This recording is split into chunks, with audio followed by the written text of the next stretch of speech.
get us started. Rabbi Rachel Barenblad. This is from the Velveteen Rabbit's Haggadah for Pesach. So the people took their dough before it was leavened, their kneading bowls wrapped in their cloaks upon their shoulders. You'll need to travel light. Take what you can carry, a book, a poem, a battered tin cup, your child strapped to your chest, clutching your necklace in one hot possessive fist. So the dough isn't ready. So your heart isn't ready. You haven't said goodbye to the places where you hid as a child, to the friends who aren't interested in the journey, to the graves you've tended. But if you wait until you feel fully ready, you may never take the leap at all, and infinity is calling you forth out of this birth canal and into the future's wide expanse. Learn to improvise flat cakes without yeast. Learn to ready new alphabets. Wear God like a cloak and stride forth with confidence.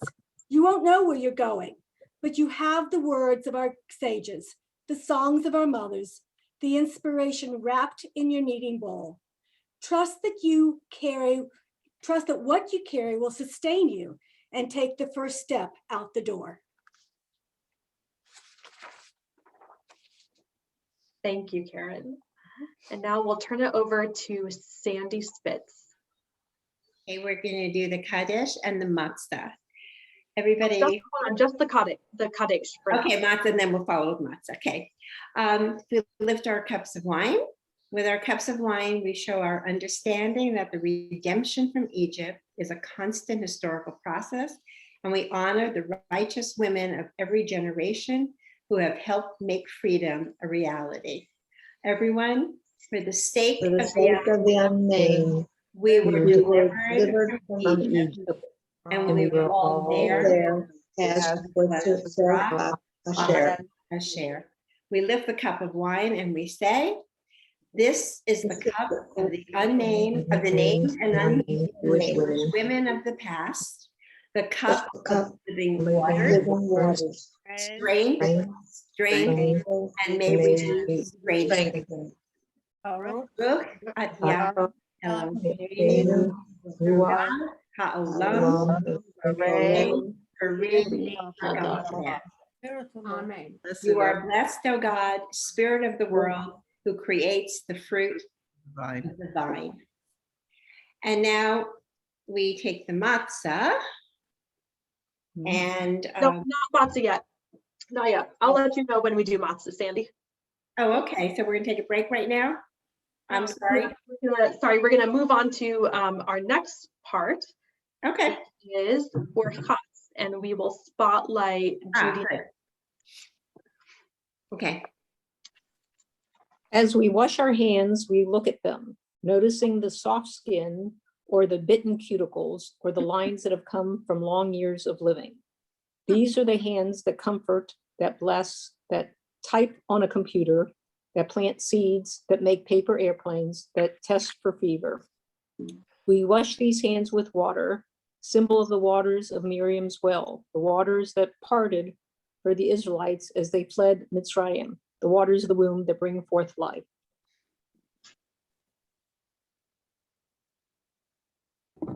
Thank you, Judy. And now we will move on to Paula. Okay. The fresh green vegetables remind us that each spring we celebrate the earth's ability to create life. The green leafy stem is also a reminder that if we poison the land around us and inhibit its ability to produce green, healthy foods, we will be enslaved by our own short-sightedness. When we pollute the world we live in, we condemn ourselves to illness and deprive the next generations of the earth's beauty.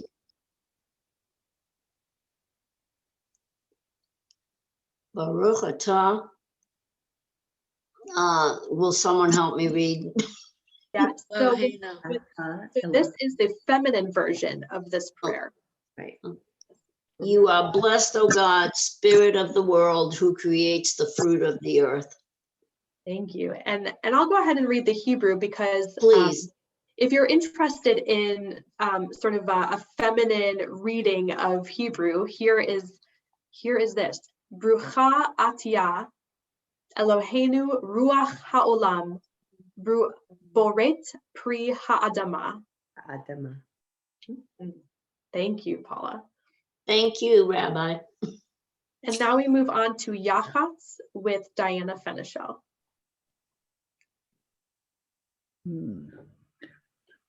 There's a sign on here. Okay. On Shabbat and holidays, we celebrate with a double gift of abundance with 2 whole loaves. Just as in the desert, the Jews received a double portion of manna. Every Friday for the weekend was suspended. Manna from heaven was suspended on Shabbat. However, the Seder night is unique in that the rabbis mandated that half a loaf is better than 1, for matzah is called the bread of poverty. Therefore, the Seder begins by breaking the matzah in 2 and explaining that this is the bread of poverty and persecution. Of the 3 matzot, 2 remain whole in order to symbolize the abundance of freedom, but 1 must be broken to recall the deprivation of slavery.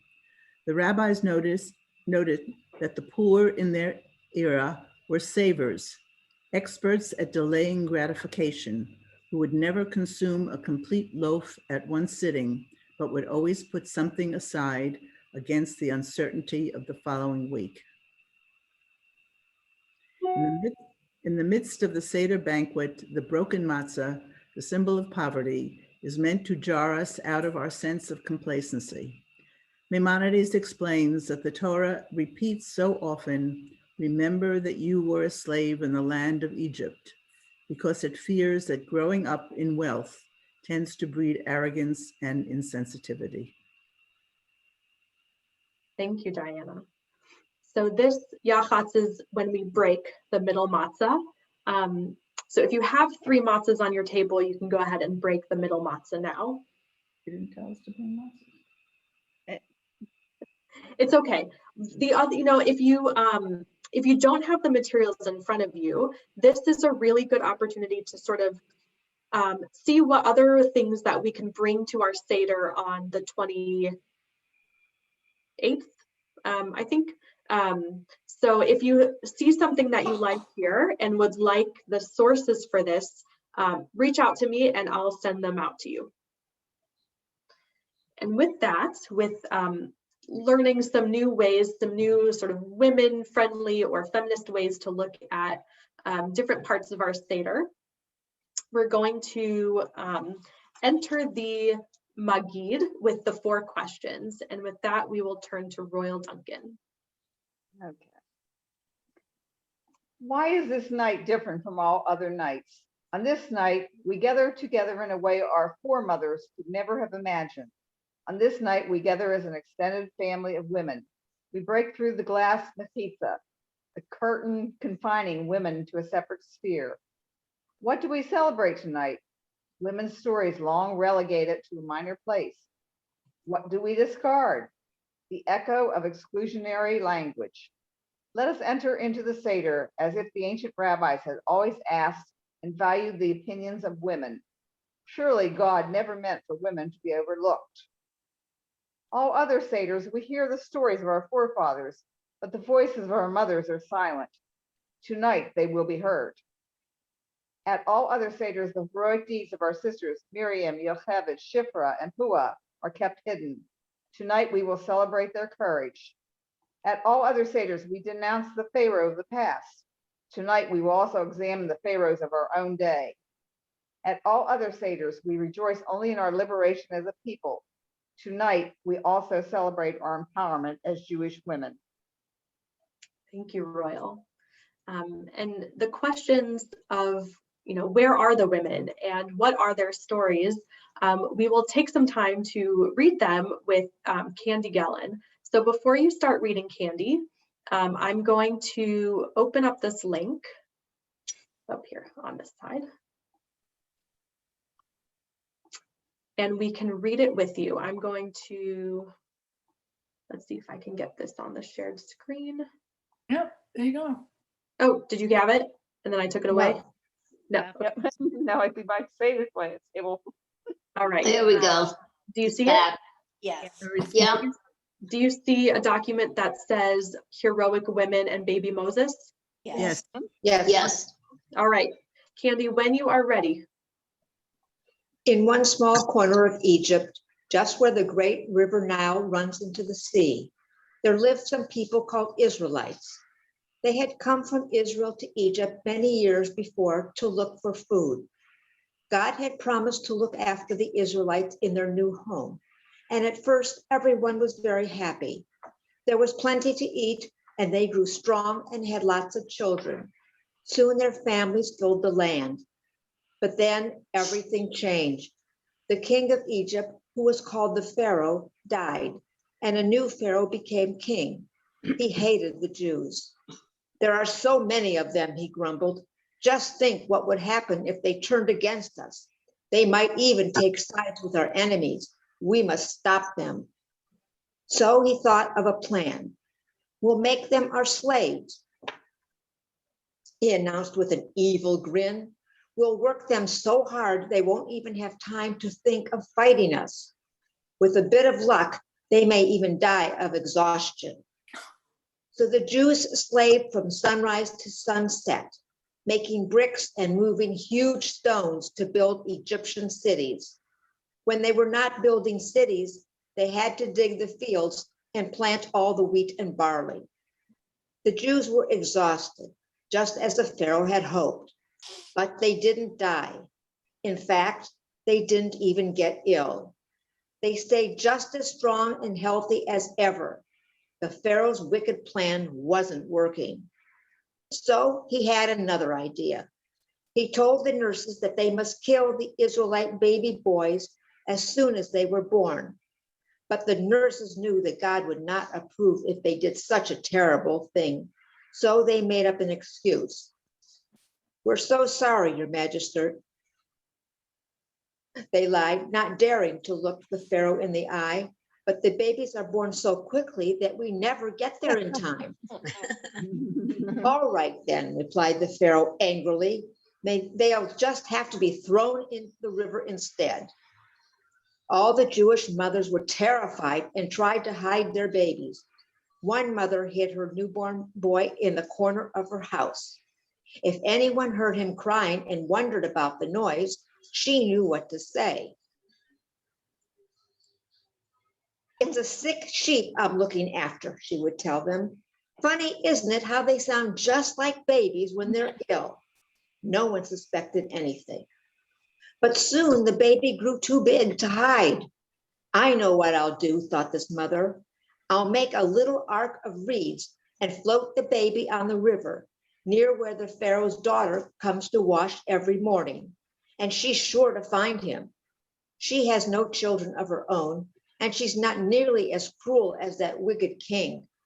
Perhaps she'll feel sorry for my baby and save him.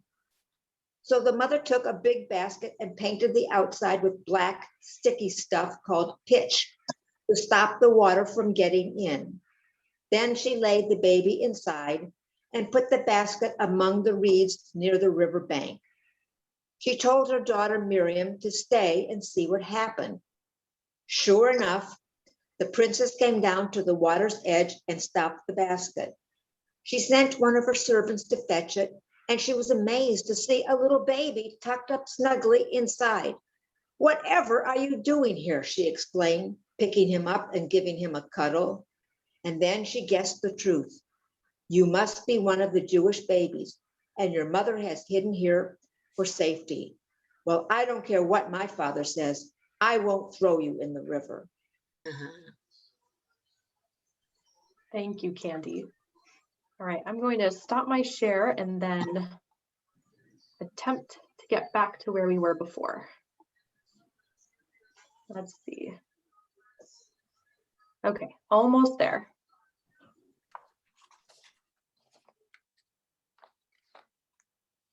Was that successful? yes. Good, Yes. okay, thank you. Oops, hold on one second. I've just lost all my videos. Technology is so fun. Yes. Great when it works. Okay, here we go. Okay, so with this, we will move on to Lynn Coel. I don't Lynn, are think you- she's here, Rabbi. Okay, well, I'm gonna go ahead and read this just for the sake of time. So let me spotlight myself. Okay. We acknowledge with pride the accomplishments of our Jewish sisters throughout history who have touched the world with their healing powers, facilitated communication between adversaries, nurtured their families, cared for the disabled, and through teaching ensured that our stories would be passed down from generation to generation. The Torah bids us tell our offspring about our history. From this, our tradition infers 4 kinds of children who appear in various guises throughout our daily lives. Their attitudes must be pondered and answers sought. Tonight, we turn to our daughters and describe phases that they go through. The committed daughter wants to deepen her understanding and participate in her birthright. She asks, what can I learn from the experiences of Jewish women who came before me that is relevant to my life today? And we'll read this part together. It is our It's our obligation To to tell tell her her the rich tapestry of women before us, of the Struggle. the struggles struggles they endured, of the the changes and failures we will still pursue. to do. The angry, alienated daughter has turned away from Judaism because of the pain it has caused her. She asks, what can this sexist tribal right possibly have to say to me? She says, to me and not to us, removing herself from our ranks and from our struggles. Although she has turned her back on us, we must not turn our back. That's true. We We must must run suffer together Together.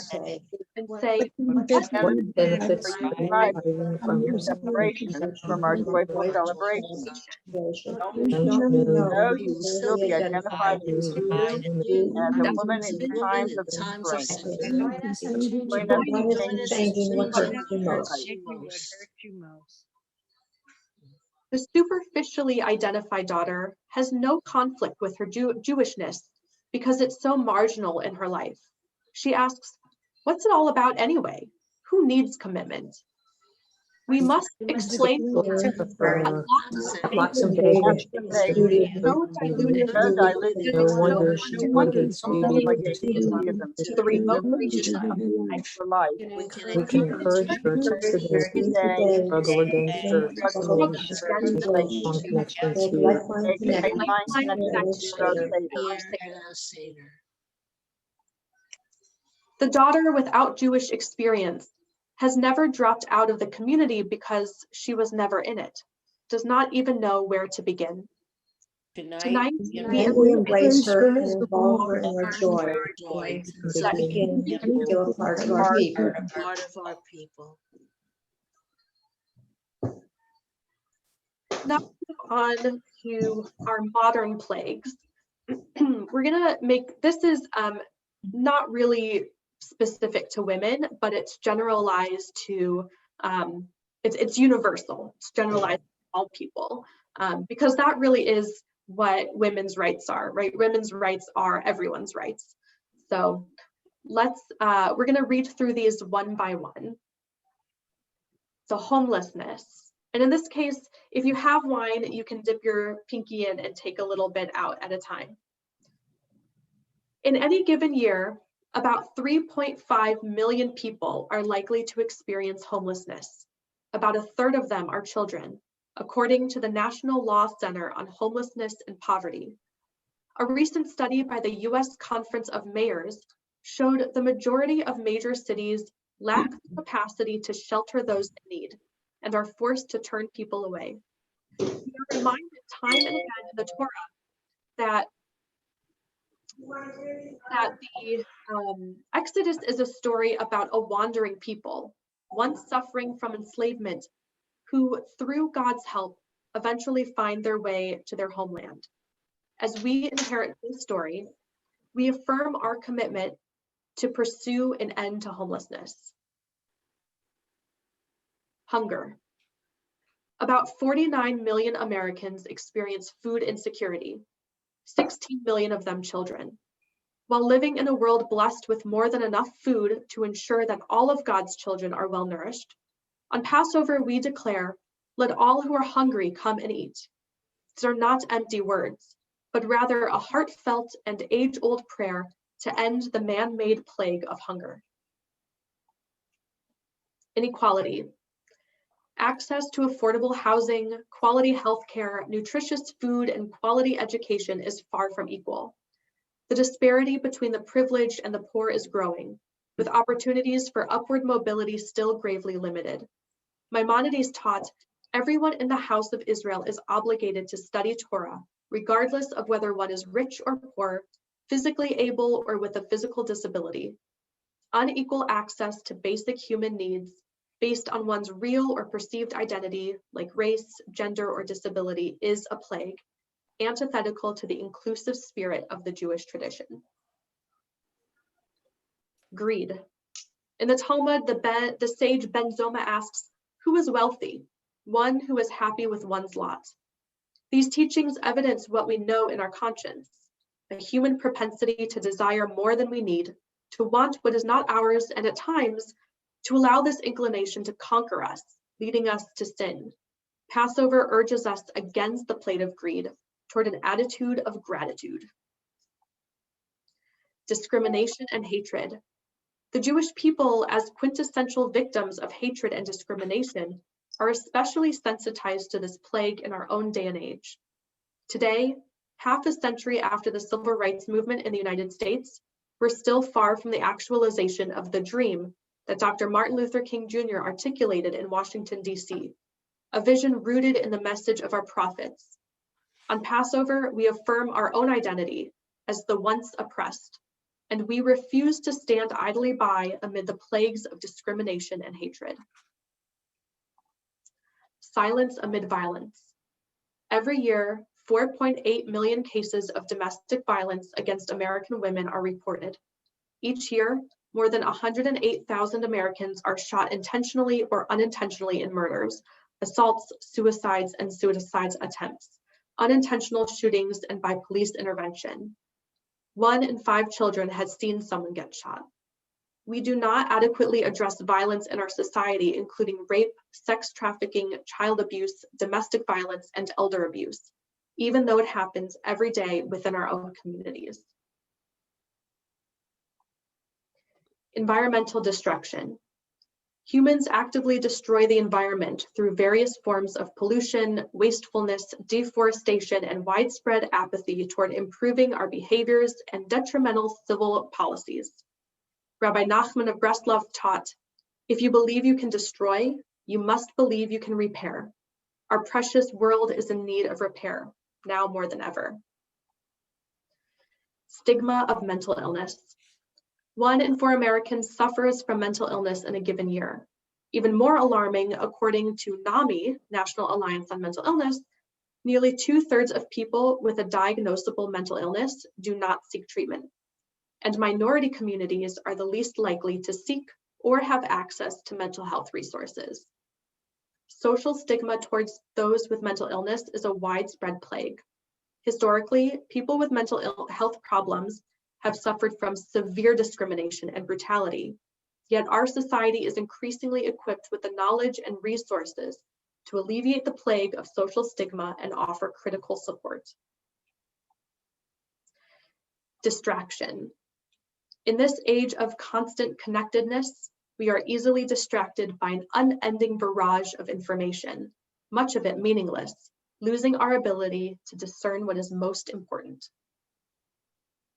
And lastly, powerlessness. When faced with these modern plagues, how often do we doubt or question our own ability to make a difference? How often do we feel paralyzed because we do not know what to do to bring about change? How often do we find ourselves powerless to transform the world as it is into the world as we know it should be, overflowing with justice and peace? So I hope that these plagues, our modern plagues, can bring us into a new year. Right? Nisan is the first year of the Hebrew month, to pick one and kind of focus on and make a change. Amen. So our next one is Dayenu. And what I thought we could do is we can read this responsively. So I'll read one and then everyone else can read one. So Dayenu. If Eve had been created in the image of God and not as helper to Adam, it would have sufficed. Dayenu. If she had been been created as as Adam's equal and and not not as a temptress, temptress. Dayenu. If she were the first woman to eat from the tree of knowledge, who brought learning to us, Dayenu. If Sarah were recognized as a As a priestess, Royal royal in her own lineage, Dayenu. If Lot's wife had been pitied when she turned her head as the city swallowed her children, and not mocked with the falling, with the freezing of her tears. If our foremothers had not been considered as hardened, bearing but as women in themselves, Dayenu. Dayenu. If Miriam were given her prophet's chair or the priesthood, Dayenu. If If the If the just women in Egypt who caused our redemption had been given sufficient recognition, Dayenu. If women bonding like Naomi and Ruth were the tradition and not the exception, Dayenu. If women women had had been been tribal council and decided decided on on laws laws and and Dayenu. Women had been the writers of the Tanakh, interpreters of our past, Dayenu. If women had written the Haggadah and brought our mothers forth, Dayenu. If every every generation generation together with every generation of men go out of will Egypt. continue to go out of Egypt, Dayenu. In our own day, as women in this society and as Jewish women, we have much for which to be grateful. We can choose our path in life with greater freedom than any previous generation of women on earth. But it's only a beginning. We will truly be able to say Dayenu when we have achieved justice, equality, and full recognition. Our mothers are given due recognition. When Jewish women are treated justly in Jewish law, without any agunot, women bound to men who refuse to grant a divorce, and with full access to the wall. As well as the masculine aspects of God are acknowledged and celebrated. When we live in a world free of sexual harassment, sexism, and battering of women. When we live in a world where women everywhere have freedom to choose whether and where out to of give birth. freedom and equality, Dayenu. When we live in a world where women are valued most for their intellect and character. When we live in a world with sexual differences, racial ethnic differences accepted without prejudice. May I finish the Dayenu thing? Are you done? Go ahead. Dayenu, Dayenu, Dayenu, Dayenu, Dayenu, Dayenu, Dayenu, Dayenu, Dayenu, Dayenu. Yay! I get it. Yay! All right. Did we miss a line? Yeah. There was Couple lines. it's a repetition of the one we said before. We can all say it together. Okay. When When every generation of women together with every generation of men go out of Egypt, Freedom and equality, Dayenu. Dayenu. Dayenu, Dayenu. Dayenu. Dayenu. Wonderful. Thank you. Thank you. So now we will turn to learning about some symbols of Judaism with Ray Brass. Okay. Wine and grape juice. We drank 1 cup to remember we were all there. Oh, hold on. I think we are on the Pesach lamb. Oh, we're skipping the grape juice? We will get there soon. You must Oh. have a book. Why the I'll let Pesach? you know when. Why the Pesach lamb? To remind ourselves that God passed over our ancestors' houses in Egypt. Moshe had already instructed us, when your children ask you, what do you mean by this ceremony? You shall say, it is the Passover offering to the Lord, because God passed over the houses of Israel in Egypt when God struck the Egyptians, but saved our houses. Why this matzah? To remind ourselves that even before the dough of our ancestors in Egypt had time to rise and become leavened, the King of Kings, the Holy Ones, blessed be He, revealed God Himself and redeemed them. The Torah says they baked unleavened cakes of dough that they had taken out of Egypt, for it was not leavened, since they had been driven out of Egypt and could not delay, nor had they prepared any provisions for themselves. Why this moror? To remind ourselves that the Egyptians embittered our ancestors' lives. They embittered their lives with hard labor, with mortar and bricks, and with all sorts of field labor. Whatever the task, they worked them ruthlessly. Thank you. And we often add, especially at our women's seders, in orange. So I'm going to turn this over to Royal Duncan. Oh, okay, I have to go back and find that page now. What's on the screen? Yeah, look on the screen. I have it. What's the name of the book Which book? that we're reading? I mean, that some people have it. Yeah, Oh, some people were given their readings, their parts to read. Mhm. we use the orange to represent inclusion, the variety of people, perspectives, and expressions symbolized by its many segments and seeds.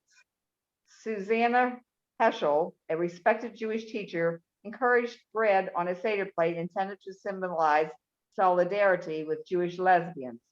She transformed the bread to an orange, kosher for Pesach, and extended it to include all who are marginalized in the Jewish community, particularly adding widows. She felt the orange suggested the fruitfulness of all Jews when each and every one of us are contributing and active members of Jewish life. Baruch atah Adonai Eloheinu melech haolam borei pri ha'etz. Praise are you, Adonai, our God, sovereign of the universe, who created the fruit of the tree. Thank you. So we're going to look at some other symbols that other women's seders have added to their Seder plates. So why this pomegranate? The pomegranate's many seeds represent the 613 mitzvot a Jew has to perform. It's also a symbol of fertility and all that women add to our lives.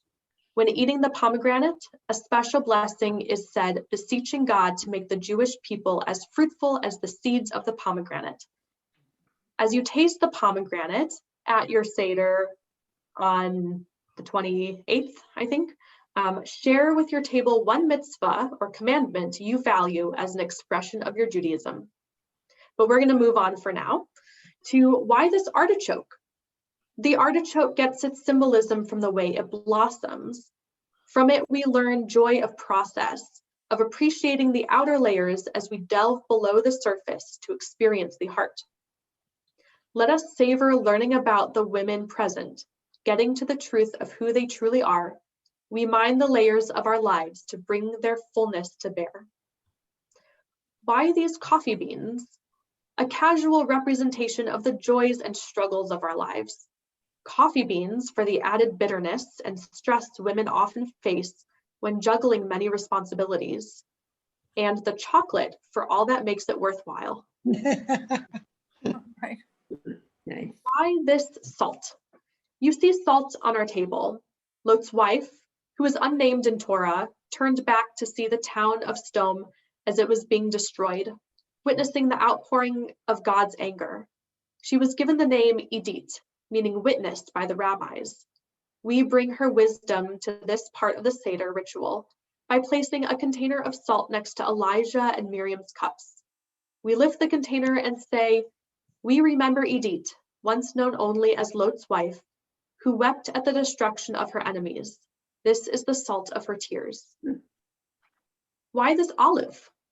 You see an olive on our future Seder plate. After the flood, Noah's dove brought back an olive branch as a sign that the earth was again habitable. Today, ancient olive groves are destroyed by violence, making a powerful symbol of peace into a casualty of war. We keep an olive on our Seder plate as an embodied prayer for peace in the Middle East and every place where war destroys lives, hopes, and the freedoms we celebrate at this Seder. Why this egg? We are all used to an egg on our Passover table. It represents the new life of springtime. It represents the whole of life with potential inside. It allows us to color the outside, and when cooked, it can gather the essence of spices and flavorings of the water, rich and delicious and considered a perfect food. Why this tea? Tonight, in celebration of the midwife's courage and defiance, we place a cup of strong tea or coffee on our Seder table. Eleanor Roosevelt said, "A woman is like a tea bag. You never know how strong she is until she gets in hot water." Isabel. Mm. Many foods change when plunged into hot water. Vegetables soften, eggs harden. Tea, however, changes the water that surrounds it. In the end, we had no choice but to flee from Egypt. But Shifra and Puah strove to make the world better from where they stood, crouched next to the birth stool. As we celebrate our freedom tonight, let us celebrate those who did not wait for God to act, but rather, through their own actions, made themselves instruments of the divine. And with that, I'm going to turn it back over to Ray for the second cup of wine. We drank one cup to remember we were all there as we drink wine or grape juice. We remember that this drink is included in all our celebrations, and it takes our partnership with the Creator and the earth to create. We use it to heighten enjoyment, to remember to give thanks, and in this Seder, to remember that we and all the women on whose shoulders we stand, whether we know them or not, matter. So let us raise this cup. Baruch al Yah, Eloheinu Ruach HaOlam Borei Pri Hagafen. You are blessed, O God, Spirit of the world, who creates the fruit of the vine. Amen. Amen. So now in the Seder would be the time when we wash our hands. When we wash our hands at the beginning of the Seder, we don't say the blessing, but now we say the blessing because we're getting really close to the meal. Once again, we wash our hands, this time in anticipation of the festive meal. May this ritual act of hand washing, which I will do in a couple weeks, followed by a blessing, lead to other sacred acts of preparation and protest, advocacy and activism, so that all may find they have the nutritious food they need. So this gives the option to have somebody walk around with a pitcher to ritually wash hands, or to invite the Seder guest to go to the sink. In this case, we will, if you have a washing station in front of you, you can go ahead and wash your hands ritually. And if not, we can use the saying for our Seder to come soon. And we say together, Baruch atah Adonai Eloheinu melech haolam asher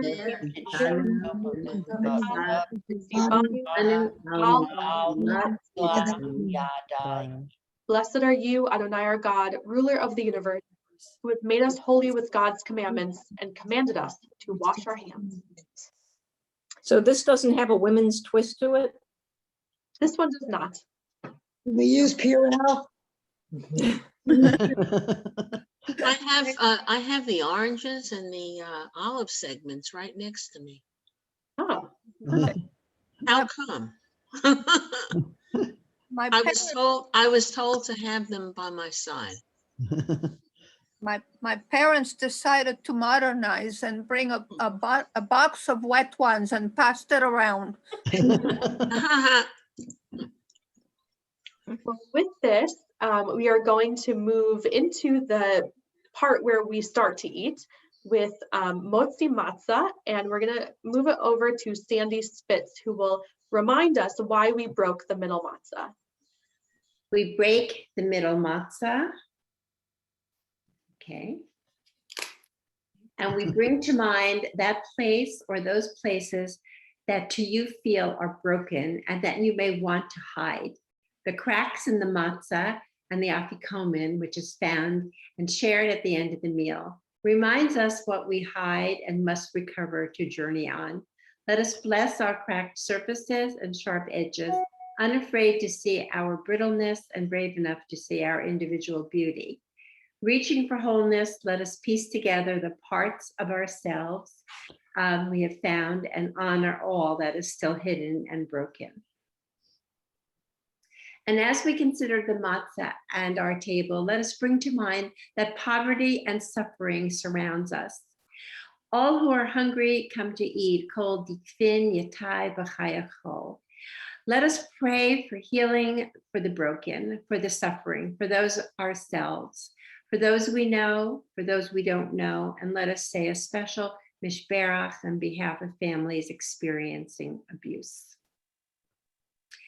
May the one who blessed our ancestors, Sarah, Rebecca, Leah, and Rachel, and Abraham, Isaac, and Jacob, provide protection, compassion, care, and healing for all those who have known violence and abuse within their families. May those who have been harmed find pathways to understanding and wholeness, and those who have caused harm find their way to repentance and peace. May our community be a source of support for those who have suffered in silence or shame. May those whose homes have become places of danger find their way to a Sukkot Shalom, a shelter of safety, and let us say, Amen. Amen. Thank you, Sandy. With this, we're going to move on to Maror with Judy Knapp. As we remember our story, we think of the enslavement of the people around the world, the killings, the oppression of the LGBTQ community, women, and many others within our own borders and around the world. We need to acknowledge the ways that this suffering has at times distorted our consciousness and made it hard to fully grasp the pain others feel. Our ancestors gave us the bitter herbs as a symbol of Mitzrayim, Egypt, enslavement, constriction, bitterness. At this Seder, we eat maror not only to remember, but to taste bitterness of which any human being body is assaulted, wounded, and deprived of dignity. Thank you. Oh, we keep going. Sorry, go ahead. May the source of life protect and sustain all who are tortured or imprisoned without recourse, all who are fleeing oppression or who suffer on account of their gender, tribe, faith, or color, or the way they express their truth. May their misery end speedily, and may they be redeemed. May misery end speedily, and may they be redeemed. Baruch atah, Baruch Atah, Eloheinu Ruach Ha'olam, Asher Kiddushanu B'mitzvoto V'tzivonu Al Achilat Maror. Praised are you, Adonai, our God, ruler of the universe, who makes us holy through your commandments and commands us to eat maror. Amen. And then we put it into a sandwich. Judy, would you read to us about the sandwich?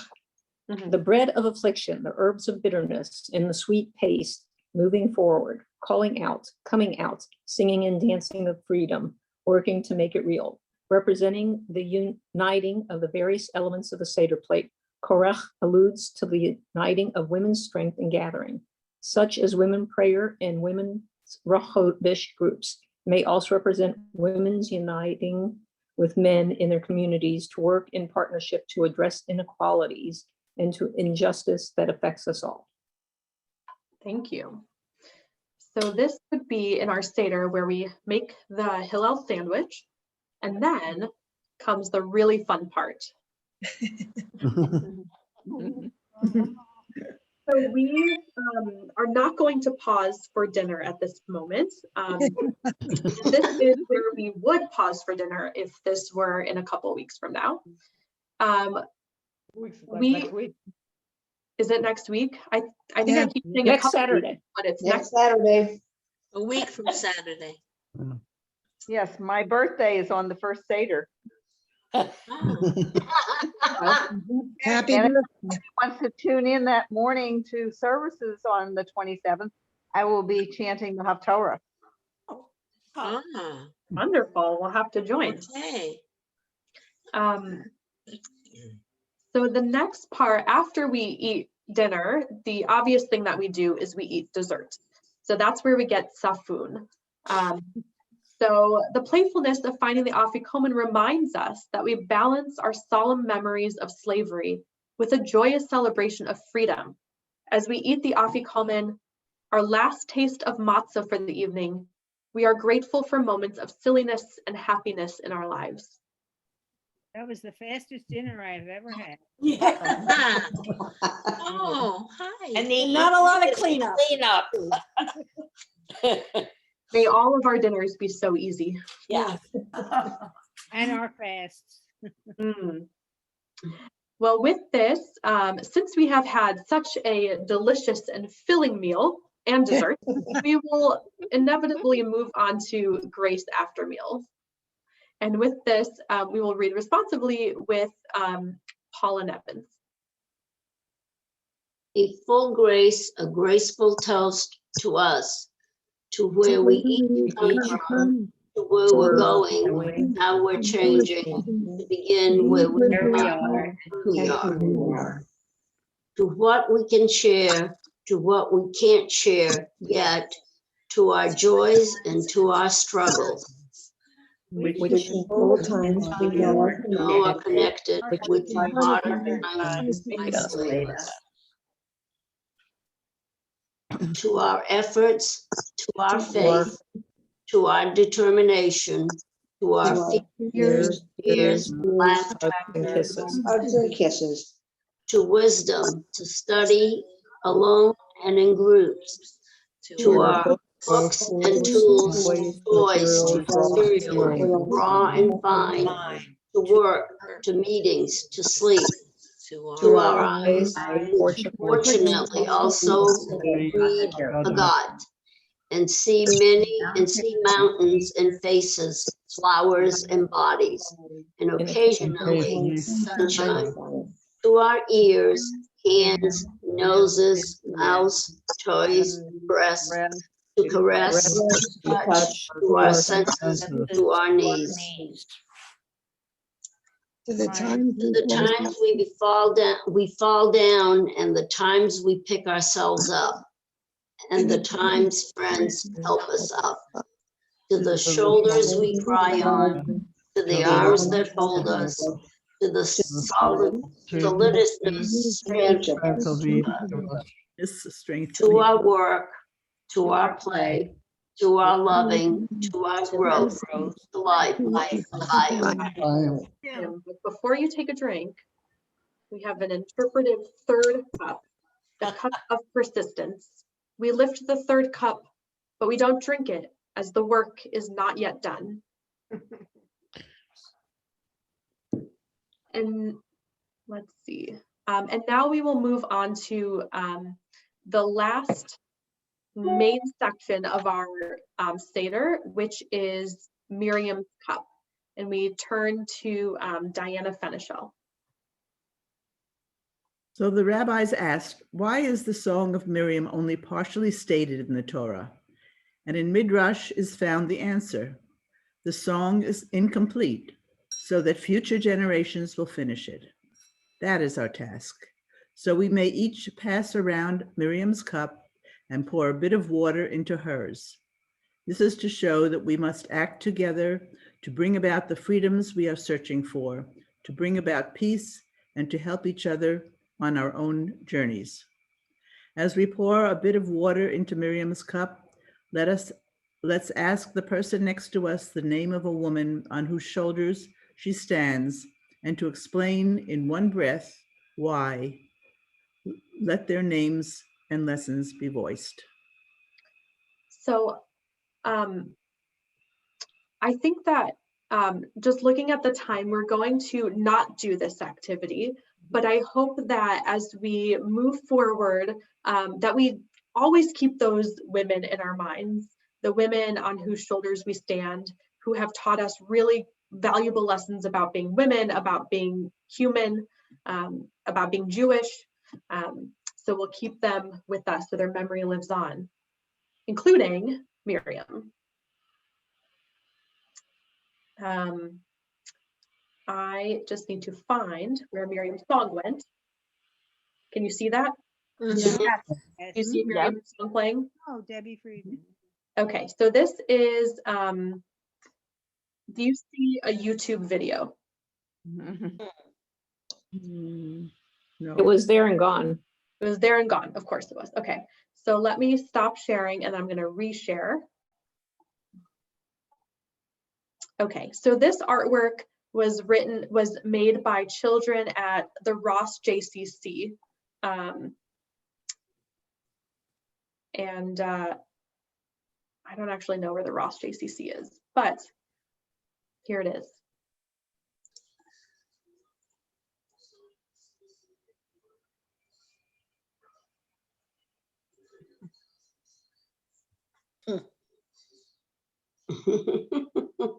No sound. There's no sound. Okay, we're gonna try this again with sound. Maybe. Play. All right. There. Good? Yeah. And the women dancing with their timbrels followed Miriam as she sang her song. Sing a song to the one whom we've exalted. Miriam and the women danced and danced the night long. And Miriam was a weaver of variety. The tapestry she wove was one of history. When every strand and every thread she wrapped in her delight, a woman touched with spirit, she dances toward the light. And the women dancing with their timbrels followed Miriam as she sang her song.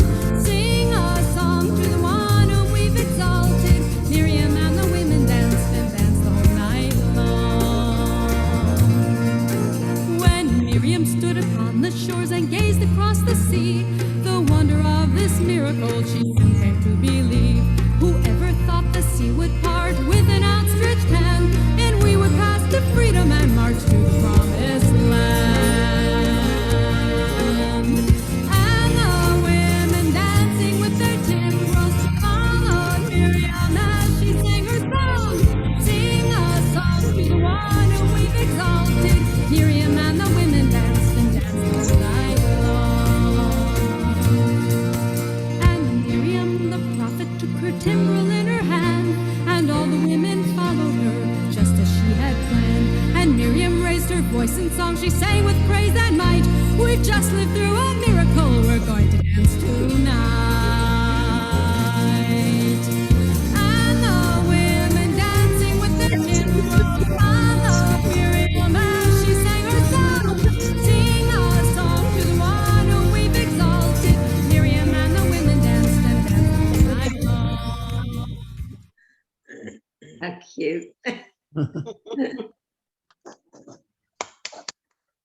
Okay, but you may have noticed that we only drank 3 cups of wine. Well, 2, we didn't really drink the third one.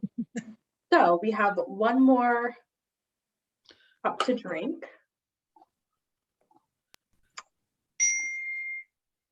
The cup of the future.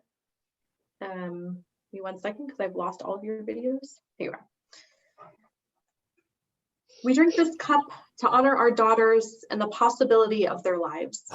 Let them know the strength of their ties to our people and to the women before them.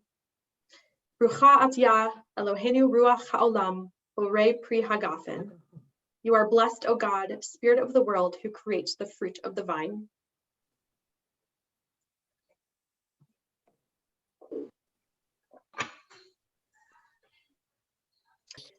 And with that, I'm going to turn it over to Karen, surprise, for some parting words. Yes, and thank you so much, Rabbi. This was really remarkable text. I think we all enjoyed it, and we'll hold on to this, and hopefully in the future we can do it in person. I hope everyone has a great Passover season. May we be able to come together soon to do a little business. I know that I'm going to have to call some type of sisterhood meeting soon. We need to discuss what we want to contribute for our annual gift to the synagogue. Typically in the past, we've donated money. There has been some discussion this year, as opposed to donating money, that we buy something. So look for an email probably after Passover. The annual meetings at the end of April. That's when we usually make our gift. So we do have time to think about this and make a decision. So we're not going to do that tonight. I'm just letting you know it's a decision we are going to have to make. Okay?